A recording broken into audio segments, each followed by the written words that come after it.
En los vídeos que siguen nos vamos a ocupar de la cita de fuentes bibliográficas o jurisprudenciales. En sentido estricto, esta temática tendría que ubicarse en el último módulo correspondiente a la redacción del trabajo, porque lógicamente es en el momento de la redacción cuando citamos las obras que hemos leído. Sin embargo, hemos decidido tratar este tema en el módulo 3 porque es importante que reflexionemos sobre la necesidad de citar y sobre el modo de cita que vamos a utilizar mucho antes de empezar a escribir. Ahora, en el momento en el que estamos recopilando información. En los trabajos universitarios es extremadamente importante citar siempre las fuentes de información. Esto es algo que forma parte de la esencia de lo que es un TFG o TFM, sea cual sea el modelo de trabajo que hayas elegido. Y por tanto, si no lo haces bien, es muy posible que te suspendan el trabajo e incluso que te acusen de plagio. ¿Por qué es tan importante citar las fuentes? Pues por varios motivos. En primer lugar, y seguramente es el más importante, por honestidad intelectual. Si pones una idea ajena en tu trabajo y no citas de dónde la has sacado, estás lanzando el mensaje a los lectores de que la idea es tuya y por lo tanto te estás apropiando de las ideas de otro autor. En segundo lugar, para ayudar a los lectores a que puedan también encontrar esas fuentes e informarse por su cuenta. Como ya hemos visto, a veces leyendo un texto académico nos podemos encontrar con una referencia que nos lleva a otro texto distinto. Unos autores nos ayudan a encontrar a otros. De la misma manera, tú tienes que ayudar a los lectores a que puedan encontrar a los autores que a ti te han ayudado a hacer el trabajo. En tercer lugar, para que los lectores puedan controlar lo que dices y llegar a sus propias conclusiones. Por ejemplo, si pones en el trabajo un dato estadístico muy llamativo, como por ejemplo, el 15% de los reclusos en las cárceles españolas se suicidan. Tienes que dar la oportunidad al lector para que pueda ir directamente a la fuente que has utilizado para ver si el dato es correcto o si lo has interpretado de manera adecuada. En este caso sería una mala interpretación. El dato real sería que el 15% de las muertes de reclusos en las cárceles españolas se debe al suicidio.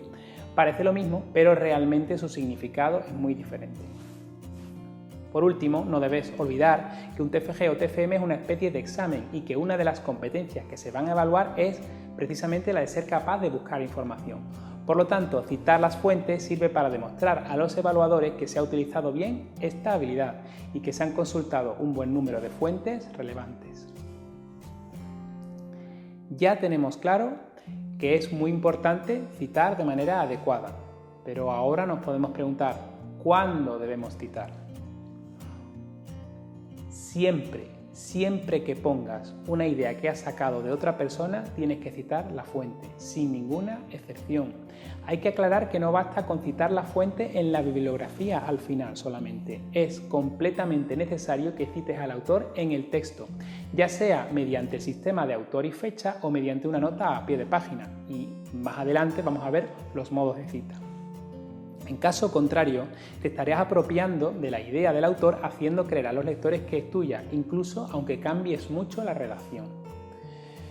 Algunos alumnos de TFG se plantean la cuestión de si cuando se utilizan muchas ideas del mismo autor una detrás de otra, es necesario citar a este autor en todas y en cada una de las frases que se pongan, porque en realidad esto podría resultar repetitivo. Pues bien, aunque hay formas de citar adecuadamente en estos casos, normalmente lo que es incorrecto es seguir al mismo autor durante varias páginas. En la mayoría de los casos esto se debe a que los alumnos no han leído a suficientes autores o a que no han interiorizado la información o por último a que no han hecho un esquema adecuado de su trabajo para organizar la información. En estos supuestos están limitando su TFG a un resumen de lo que dice cada autor y esto ya dijimos antes que no es un TFG, son unos apuntes. Por otra parte, la necesidad de citar no se aplica solamente a las ideas. Como regla general, cuando tomes un dato de algún sitio, tienes que citar también la fuente. Así, por ejemplo, cuando aportes datos estadísticos, es imprescindible que digas de dónde los has sacado. Ahora bien, en el caso de los datos, al contrario de lo que sucede con las ideas, sí que existen algunas excepciones a la necesidad de citarlo todo. Por ejemplo, no es necesario citar fuentes para los hechos notorios, conocidos por la generalidad de la población, como por ejemplo el hecho de que el 11 de marzo de 2004 hubo un atentado terrorista en Madrid o que en el año 2016 el presidente del gobierno en España era Mariano Rajoy. Por otra parte, normalmente no es necesario citar un dato que, aunque no es conocido por la generalidad de la gente, se puede consultar acudiendo a fuentes fácilmente disponibles y un dato que no resulta de ningún modo controvertido. Así, por ejemplo, el alumno puede haber obtenido de distintas fuentes el dato de que el jurista Savigny murió el 25 de octubre de 1861, pero no es necesario citar de dónde lo ha sacado, dado que es un dato, aunque no lo conocemos, la mayoría de la gente es fácilmente localizable y no está sometido a discusión. Como regla general, nunca debes citar una fuente a la que no hayas accedido personalmente. Aunque hayas conocido un texto por referencia de otros autores, si quieres citarlo en tu trabajo tienes que haber accedido a él directamente, haber comprobado que existe, comprobado también que la referencia bibliográfica es correcta y que realmente el texto dice lo que tú le atribuyes en tu trabajo. Por otra parte, cuando la lectura de un autor te ha llevado a una información que aparece en una fuente primaria, como un texto legislativo o una sentencia judicial, no es necesario que cites a ese autor si realmente no te ha aportado ninguna idea más allá de esa información. Lo que tendrías que hacer es acudir a la fuente original, a la norma o a la sentencia y citarla, pero siempre después de haber consultado esa fuente realmente. De la misma manera, cuando un autor te lleva a otro autor anterior, que es el que te aporta una idea interesante que quieres incluir en tu trabajo, como regla general tienes que ir a buscar al autor original para poder citarlo. Sin embargo, en algunos casos puede estar justificado que no te leas el texto original. Esto sucede, por ejemplo, cuando ese texto está en un idioma que no entiendes o no está disponible en la biblioteca de tu universidad. Quizás en un trabajo más avanzado, como una tesis doctoral, tendrías que hacer mayores esfuerzos para buscar el texto, si es un texto realmente importante, pero en un TFG normalmente esto no es exigible. En estos casos excepcionales puedes hacer una cita indirecta, por ejemplo, citas la obra original y luego pones citado por y añades la cita de la obra que realmente has podido consultar porque está en la biblioteca de tu universidad o porque está en un idioma que entiendes. Por último, una cuestión más discutible es si debemos citar en la bibliografía final obras que realmente hemos consultado pero que no nos han aportado nada en concreto y que por lo tanto no citamos en el cuerpo del texto.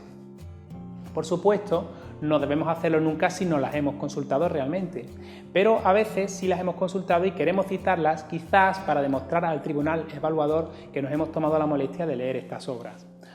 Como regla general, se desaconseja citar en la bibliografía final obras que realmente no han aportado ideas o datos para el trabajo. Si no te han servido para el trabajo, ¿por qué citarlas? Sin embargo, a veces puede estar justificado porque hay determinadas obras que son muy interesantes o muy ilustrativas sobre un tema y que merece la pena recomendar a los lectores porque han servido de ayuda, aunque al final no las hayas utilizado directamente para coger ideas concretas para el trabajo. Puede ser que sean obras muy generales, que te proporcionen una idea básica del tema, pero que luego tu trabajo se haya centrado en algo más específico, o que la perspectiva de la obra sea muy distinta a la de tu trabajo, o también podría ser que el texto te haya servido para reflexionar, pero que finalmente hayas llegado a otras ideas diferentes a las que se defienden en ese texto. En estos casos también podrías hacer una referencia en el texto que permita ponerlas en la bibliografía final.